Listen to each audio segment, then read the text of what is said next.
This romance was considered so shocking, of course, in its day if it had been revealed. And what's shocking from a contemporary perspective is that they would consider it so shocking, right?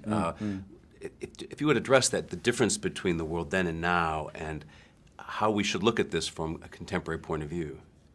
Well, for me, the film is really trying to.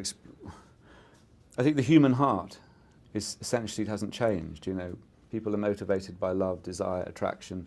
But in Victorian times, there were these quite strong, as I understand it from what I've read and research I've done, these complex social structures and prejudices in place about the role of women versus men and the way marriages were organised. But I still think people's impulse to fall in love and be drawn to other people hasn't really changed, the essential gut instinct about how you're attracted to another person.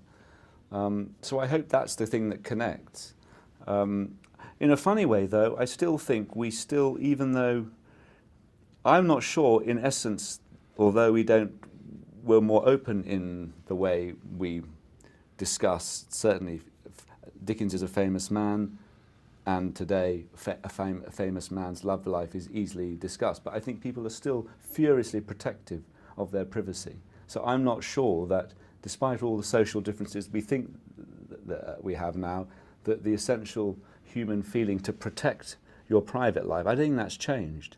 I really don't. I think people are ferocious about how they are perceived and how their private life is perceived or not talked about. I mean, I think you see it all the time. I certainly feel it in relation to the press. So, there's more license to be curious, is what I think. That we, the public, because of the way the media writes or people write books about famous people, anyone, we feel we have more right to be, okay, they're going out with that person, they've left this wife to have an affair with so-and-so or whatever it is. They've come out about their sexuality, and I think that's I don't know what I feel uneasy about this ferocious curiosity that we give ourselves license to have. What is it that Dickens, you think, saw in Nellie? On one hand, of course, she was beautiful and she was young, but there seems to have been a fascination that he had throughout his career for innocence. Most of his novels are about innocent people up against a cruel world. Yeah. And she was very innocent, wasn't she? She was very innocent.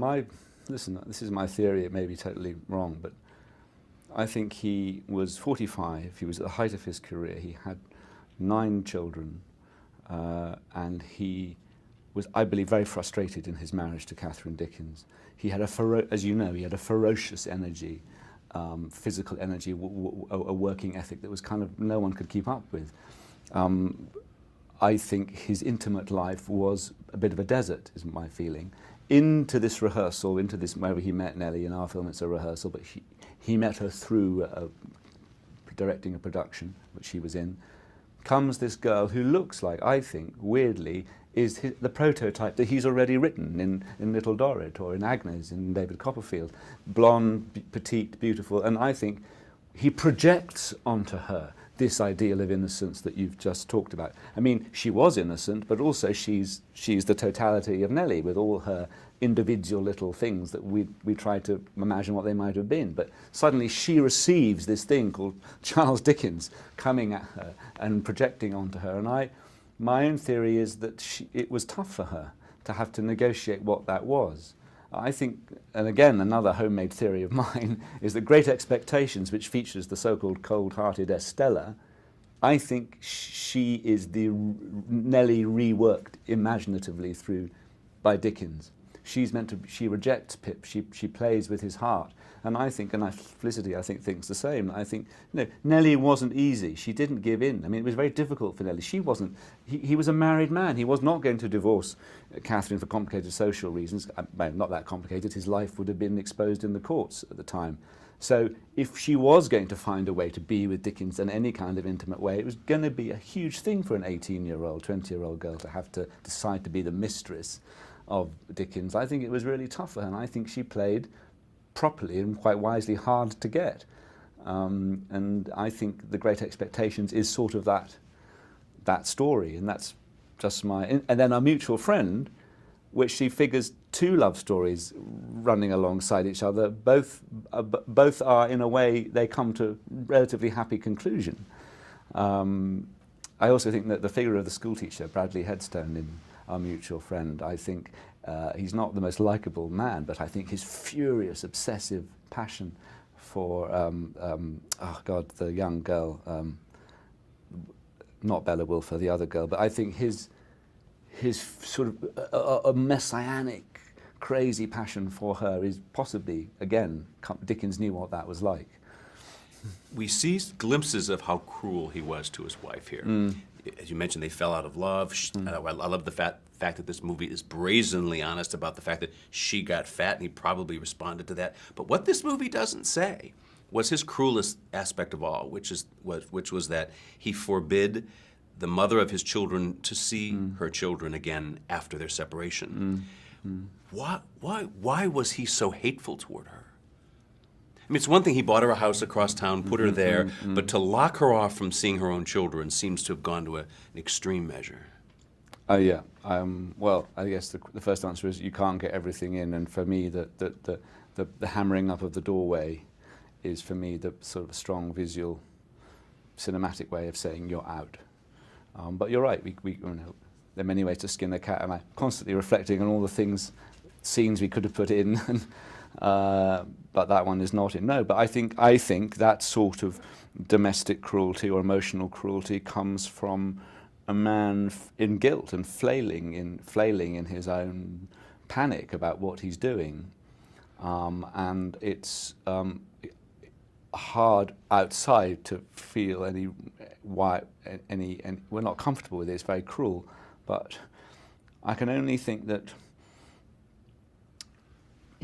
slightly in a perverse way, it's self-defense, and he's starting there's no reason for it, but he has to create a justification for himself that she was not a great mother, which he said, as you know.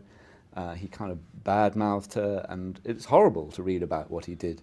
I can only think it's a man so underneath, so guilty and unhappy about what's going on, that he creates a whole story where he is the wounded party.